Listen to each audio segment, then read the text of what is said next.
Congratulations. Appreciate it. How did this come about that the timing would happen now? Because it seemed when you guys entered the season that maybe this might happen toward the end of the season. How did you guys get to this point, and why now?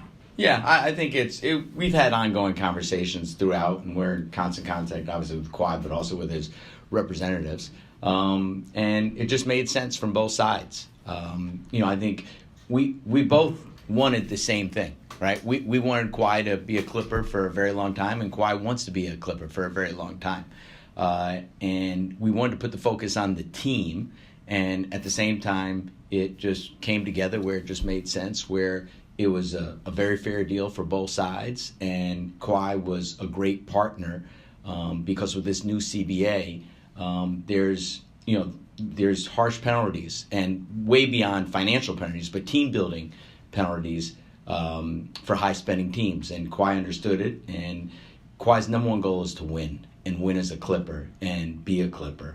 And I think it's a great reflection on the franchise that in 2019, we didn't know each other, Kawhi and the Clipper organization, and now not only does he want to be here and finish his career here, he's a partner, and to help us and understand the big picture that it is about winning, and it's about contending. And so it's a great day today. We never take for granted Kawhi's gifts and talents as one of the best players in the game. But also the great opportunity we've gotten is over this 5 years is really get to know him as a person and what he's all about. And he's a special guy. I also think, how does this set the table for Paul and a possible extension with him? Because I think Woj reported there's been ongoing talks. Yeah, there are. And it's, again, we talk with Paul daily, talk with his representative, Aaron Mintz. We want Paul to be a Clipper, and we're hopeful. But, I can only speak from the Clippers side. But, Paul's also, an elite player, and we hope to keep him a Clipper. Now, have you seen... it's been really a strong last 6 weeks for this kind of roster. And have you seen enough from the trio of Paul and James and Kawhi that's the future you sort of want to build around? Yeah, I think the thing is, look, we know we have a long ways to go. I think it's very encouraging that we're 20-6 in our last 26 games. I think the certain markers that you look for when you're evaluating a team, we're ticking a lot of those boxes. But what I love about is the approach.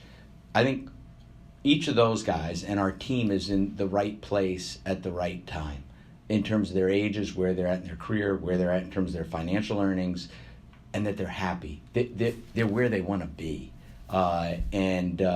T. Lou's done an unbelievable job of, making sure everyone understands their roles and how we want to play on both ends of the floor. And our guys have totally embraced it. And even when we got off to a slow start and, we lost the 6 games in a row and 5, once we made the trade, what was encouraging to me is there was no finger pointing. There wasn't any excuse making. This is, how do we make this work? Hey, T. Lou, whatever you need us to do, we'll do it. To answer your question about the future, look, yeah, we believe strongly in those guys. And yet we also know that it's a very competitive landscape. The parity in the NBA is there's a lot of good teams, and we know we have a lot of work to do, but we're encouraged. And I think when we made the trade, we talked about raising our ceiling, and I think you guys follow us, and you've been around the Clippers for a long time, and I think there's a lot to be excited about. Yet at the same time, we have a lot of work to do. Given that kind of real confidence about what that trio could be, what the team could be next year, I guess given the paydays they could command with PG and James, their futures, how do you afford and build a really competitive team in the future seasons when you have 3 guys who could be making close to or near that kind of money, max money? Well, I think the great thing, and I can't speak for them, but just in terms of my conversations, we can't speak with James in terms of contract-wise till after the NBA Finals. But with Paul and Kawhi, both those guys have the same goals. They want to win. And in order to win, you need to be able to have flexibility to have really good teammates. And in order to do that, there's sacrifices that need to be made. And, what I've heard from our guys, what Kawhi has shown, is be able to be, we want everyone to be compensated fairly, and yet also preserve flexibility to both, in the short and long term, have contending rosters. When you look at talk about some of the evaluations, I'm curious what your evaluations and conclusions a bit so far have been about this roster and how they've looked in the last 6 weeks since the trade. Yeah, I mean, I think to see it come together, you always, when we lost those first 5 games, I think there was a lot of questions. Hey, are you concerned? Are you worried? But it takes time with no training camp, no practice. But if everyone has the right intent, and the intent is more of a team intent versus a me intent, it's going to happen because those guys are too talented. I think, James has unlocked a lot of different things for our team. The obvious one is you look at Zoo and his production. What he's done is a double-double this past month. But also how he's made the game easier for Kawhi and PG to get the ball in their spots so they're not the play starter every single time, and to get some easy baskets generated with someone else. We get that with James, we get that with Russ, and so those are great relief buckets. You see Norm's efficiency. I mean, Norm is having a tremendous year, and a lot of it is just a byproduct of how we're playing and playing off each other. I think T. Lou says it well, like with James, he brings happiness in terms of how the game, and it's important because we're going to need everyone. And, as we come along in terms of how we're playing, look, offensively, we've shown the ability when we're doing things hard and we're sharing the ball that we can be an elite offensive team. What our stamp is to be a defense-first team. And I think there have been different times throughout, there are games throughout quarters where we've shown flashes of being a really, really high-level defensive team. That has to be the trademark of the group of being a defense-first group.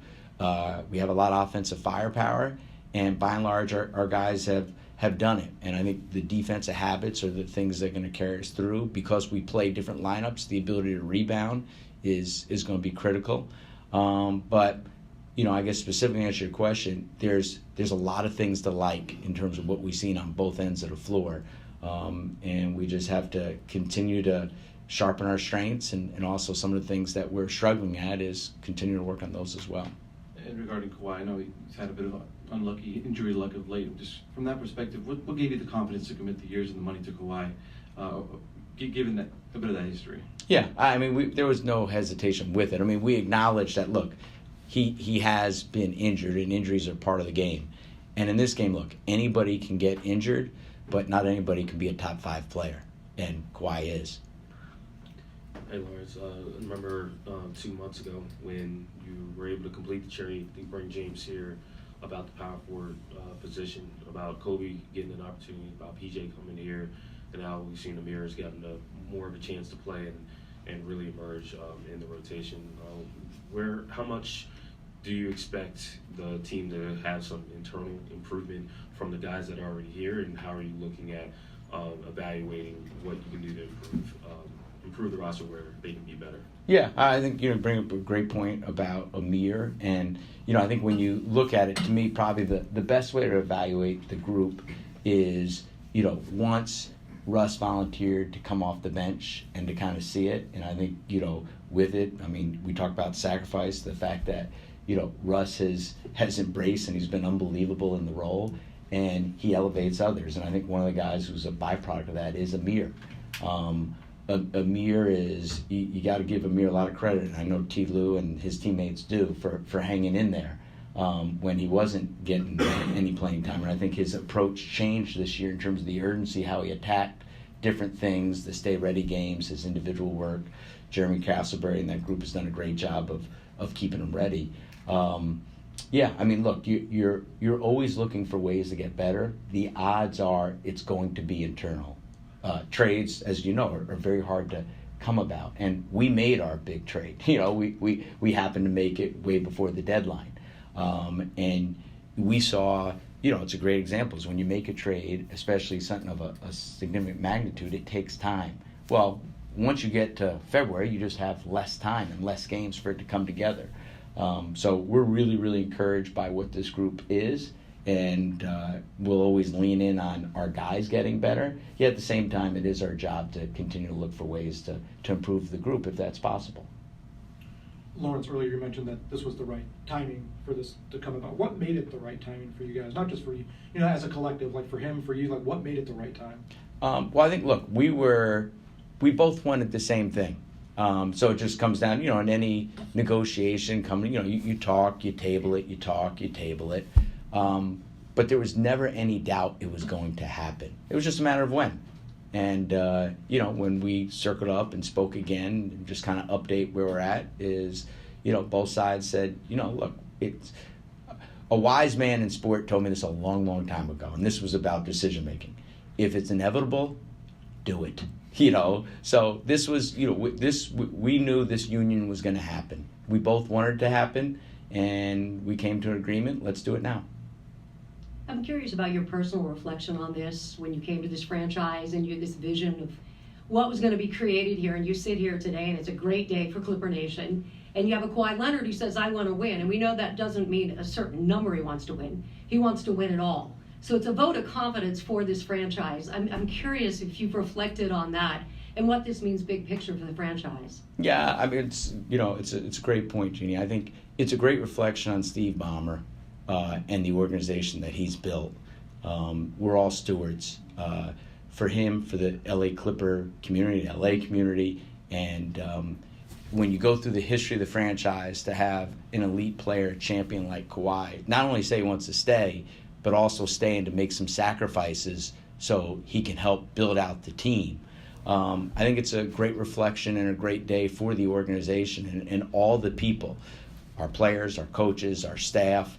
But it starts at the top. It starts with Steve, it goes way beyond the resources he gives all of us to do our jobs, but the caring that he provides, and he's competitive and caring, and those are two great qualities, especially when you're trying to compete for a championship each and every year. So I think it's a great day. It's a great day for Kawhi and his family, and it's a great day for the Clippers and the Clipper family.